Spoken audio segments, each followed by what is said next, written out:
प्रधानमंत्री नरेंद्र मोदी, रूस के राष्ट्रपति व्लादिमीर पुतिन और चीन के राष्ट्रपति शी जिनपिंग एससीओ के मंच पर एक साथ नजर आए। तीनों को अनौपचारिक रूप से बातचीत करते हुए भी देखा गया और इस दौरान एक और बड़ा दिलचस्प नजारा देखने को मिला।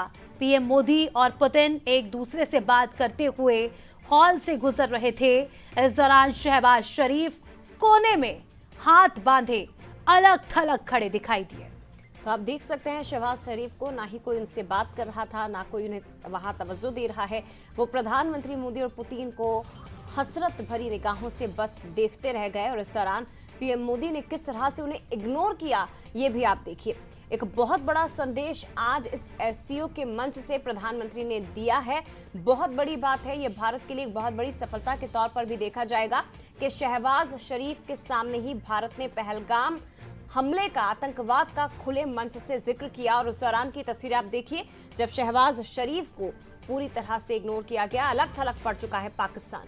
चलिए, हमारे एग्जीक्यूटिव एडिटर शैलेंद्र सिंह राजपूत जी इस खबर पर जुड़ चुके हैं। शैलेंद्र जी, जो तस्वीरें हम देख रहे हैं, हम क्या पूरी दुनिया देख रही है, जिसमें प्रधानमंत्री नरेंद्र मोदी और पुतिन ऐसे बात कर रहे हैं जैसे सालों के बिछड़े यार एक साथ मिल गए हो, और कोने में सावधान मुद्रा में खड़े हैं पाकिस्तान के प्रधानमंत्री शहबाज शरीफ। किस और ये तस्वीरें इशारा करती है सर?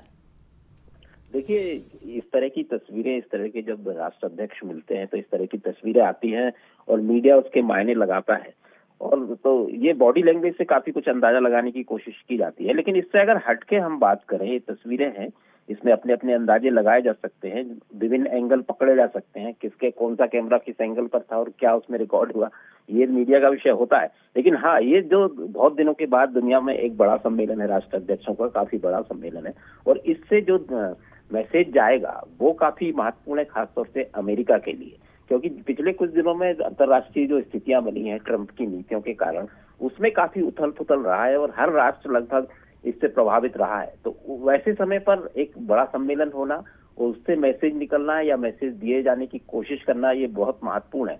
जिस तरह से चीन, रूस और भारत तीनों ने मिलकर एक मैसेज दिया है ट्रंप को, अपनी बॉडी लैंग्वेज से, अपनी बातों से, और जो द्विपक्षीय वार्ता हुई है उसमें खासतौर से चीन और भारत के बीच जो बात हुई है उससे काफी पॉजिटिव रिजल्ट निकलने की संभावना है, भारत के लिए भी और पूरे दक्षिण एशिया के लिए भी। रही बात पाकिस्तान की, जिस तरह से शहबाज शरीफ तस्वीर में नजर आ रहे हैं, आप अंदाजा लगा सकते हैं। देखिए, अब पाकिस्तान का जहां तक वजूद है दुनिया में, वो अचानक इसलिए बढ़ा था कि अमेरिका ने उसको तवज्जो दी, वो भी भारत को चिढ़ाने के लिए या भारत को दबाव में लाने के लिए जी। तो ये इस सम्मेलन से ये भी एक बात निकल कर जाएगी कि पाकिस्तान की आखिर पोजीशन क्या है दुनिया में, क्योंकि वो तो पॉपेट है अमेरिका का, और ये बात बात निकल कर आता रहा है वहाँ। अगर आप आज रिएक्शन देखें पाकिस्तान के आम जनता के और वहाँ के विशेषज्ञों के, तो उससे भी आपको समझ में आता है कि किस तरह से मुनीर जो है वो कठपुतली बने हुए हैं ट्रंप की। तो एक बात तो पाकिस्तान की ये हुई कि उसमें सम्मेलन में उसको एक अपनी पोजीशन नजर आएगी। दूसरी बात है चीन और भारत के संबंध है जो, उससे भी पाकिस्तान को बड़ा झटका मिलेगा, क्योंकि पाकिस्तान ये मानते आया है कि चीन उसका सबसे बड़ा दोस्त है, खासतौर से भारत के खिलाफ, और ऑपरेशन सिंदूर से जो बातें निकल कर आई थी वो भी लगी। लेकिन चीन देखिए एक बड़ा प्रोफेशनल देश है, और यही वजह है कि वो अर्थव्यवस्था में आज लीड कर रहा है, अमेरिका को टक्कर दे रहा है और अमेरिका परेशान है। तो चीन की आप मनोदशा भी समझ सकते हैं, वो भारत को स्थायी दुश्मन नहीं मानता है, ये हालांकि बीच में परसेप्शन बना था। सही है सर। और पाकिस्तान क्योंकि अमेरिका के करीब जाने की कोशिश कर रहा था ताकि वो भारत को परेशान कर सके, लेकिन जो तस्वीरें निकलकर सामने आई है विश्व के सबसे बड़े मंच से, वो पाकिस्तान और अमेरिका दोनों को परेशान कर देंगी। फिलहाल बहुत धन्यवाद आपका तमाम बातचीत के लिए, विश्लेषण करने के लिए।